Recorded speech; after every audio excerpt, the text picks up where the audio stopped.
За сайн мэцэнэ бүгдээрээ цааш шинийн нэмэгчлэгтэй тавтан барил. За өнөөдрийн бичлэгээр хэдүүлээ Герман улсад яаж хэрхэн ирэх вэ гэдэг цорол бичлэгийнхаа part 2-аар уулзж байна. Энэ бичлэгээр хэдүүлээ Ausbildung гэж юу вэ? Ausbildung-ээр ирэхийн тулд танаас юу шаардлагатай вэ гэсэн тухай ярилцах бичлэг болох байгаа. За тэгвэл хэдүүлээ хамгийн ихэнд Ausbildung гэж юу вэ гэдэг асуултандаа хариулцгаая. За Ausbildung гэдэг бол монголоор бол техник технологийн политехник коллеж гэж байдаг шүү дээ. За тэгэхээр шиг адилхан ер нь бол тийм сургалтын систем байгаа. За хүмүүс тэгээд шууд мэрэгжлийнхаа сургалтыг авахын хажуугаар тэр мэрэгжлийнхаа талаар ажиллангаа бас сурж авах тийм нэг арга зам байгаа. За тэгээд Ausbildung нь ихэнхдээ 2.5-аас 3.5 жил хугацаанд үргэлжилдэг. Хүн өөрөө тэгээд сонгосон мэрэгчлээсээ шалтгаалаад хажуугаар нь цалинтай ажиллах уу эсвэл цалингүй ажиллах уу гэсэн сонголтууд маань өөрөө гарч ирдэг байгаа. За тэгвэл Ausbildung дээр ер нь ямар мэрэгчлэр хүмүүс илүү ажилдаг юм эсвэл ямар мэрэгчлийн хичээлүүд одоо ангууд тийм илүү түгээмэл олддог талаар хэдүүлээ бас ярилцъя. Ausbildung нь ерөнхийдөө бол хоёр хуваагдсан байдаг. Эхнийх нь duale Ausbildung буюу хосолсон сургалтын хэлбэр. За дараагийнх нь болохоор schulische Ausbildung буюу илүү онол тал дээр суурилсан Ausbildung гэдэг хоёроо ангилсан байгаа. Duale Ausbildung гэдэг нь юу юм бэ? Duale Ausbildung гэдэг нь ер нь Герман даяар түгээмэл байдаг Ausbildung-ийн хэлбэр. За энэ нь болохоор илүү практик дээр суурилсан Ausbildung-ийн хэлбэр. За энэ дээр болохоор чи заавалчуд хэдэн хоног ажилласан байх шаардлагатай ч гэдэг юм уу эсвэл тийм өдөр ажиллах ёстой гэсэн зүйл байгаа. За тэгээд тэрнийхээ хажуугаар болохоор бас хэдэн цаг хичээл суусан байх шаардлагатай гэсэн тийм байдаг гэсэн. За энэнийх нь болохоор зүгээр хичээл суух ёстой цаг нь ажиллах цагаас арай бага болж орж ирдэг гэсэн. За duale Ausbildung нь болохоор өөрөө ямар нэгэн төлбөргүй гэхдээ чи цалин авдагаараа онцлогтой байгаа.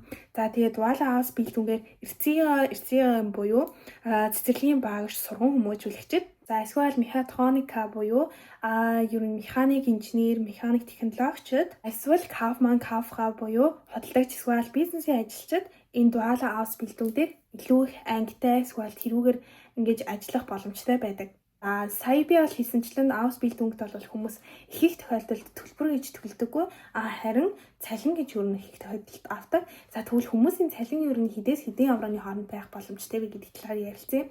За энэ нь болохоор бас чи гэрээ хийсэн газраас шалтгаалаад өөр байх болно. За тэгээд ихэнхдээ жилээрээ өөрийн чинь цалин ихсээд явдаг байгаа. За ер нь бол дунджаар Герман улсад даяар хийсэн судалгаагаар Ausbildung-ийн хүүхдүүд эхний жилдээ 800-аас 1000 евроны цалин, хоёр дахь жилдээ 1000-аас 1200 евроны цалин, гурав дахь жилдээ 1100-аас 1300 евроны цалин гэх мэтчлэн өсөх хэрэмбээр цалингаа авдаг.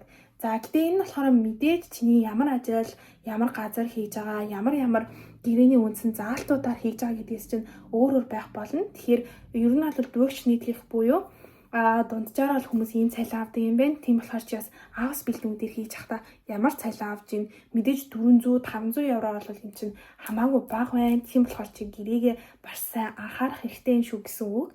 Тийм болохоор тэрэн дээрээ илүү анхаарал бас өгч байгаарэ. За хэдүүлээ сая хэлсэнчлээ Ausbildung маань өөрийгөө хоёр хаваадаг гэж ярьсан шүү дээ. Тэгвэл эхнийх нь duale Ausbildung, хоёр дахь нь schulische Ausbildung. За тэгвэл хоёр дахь буюу schulische Ausbildung нь юугаараа ялгаатай юм бол тийм ээ? За schulische Ausbildung нь болохоор илүү онол дээр суурилсан Ausbildung-ийн ангиудтай байдаг.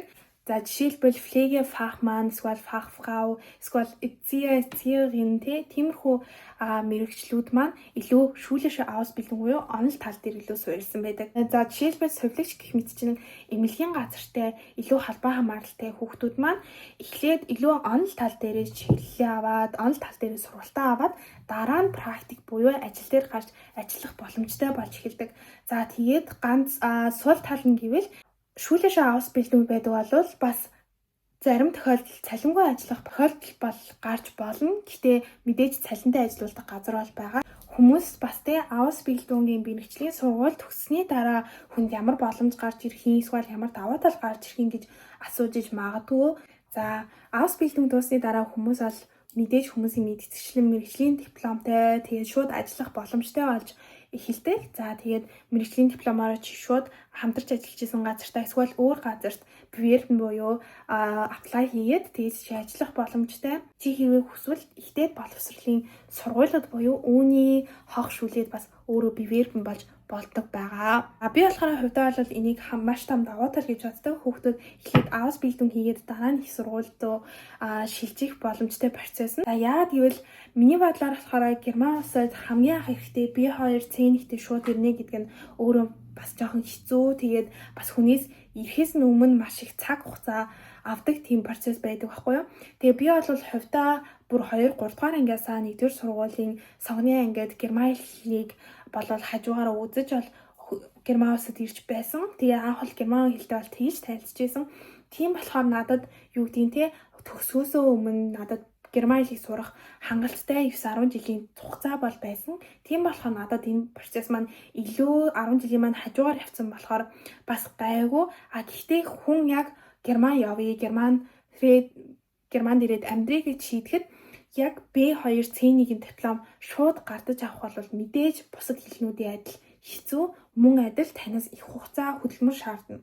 За тэгвэл танд энэ аус бэлдэн гэдэг нь ямар давуу тал биетэн болж байгаа, эсвэл танд гаргаж өгч болох юм бэ гэвэл за аус бэлдэн хийхэд бол ихэвчлэн хүмүүсээс шууд B2 C1-ийг бол нэгтгэггүй.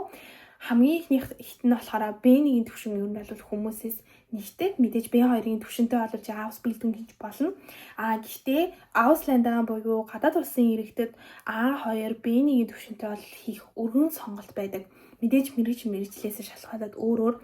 Тийм болохоор хэрвээ та A2 B1-ийн түвшин аль хэдийн хийчихсэн сквал одоо хийж байгаа ойрын хугацаанд дуусах төлөвтэй байгаа бол танд аус бэлдэн гэсэн томоо юм боломж байна гэсэн үг.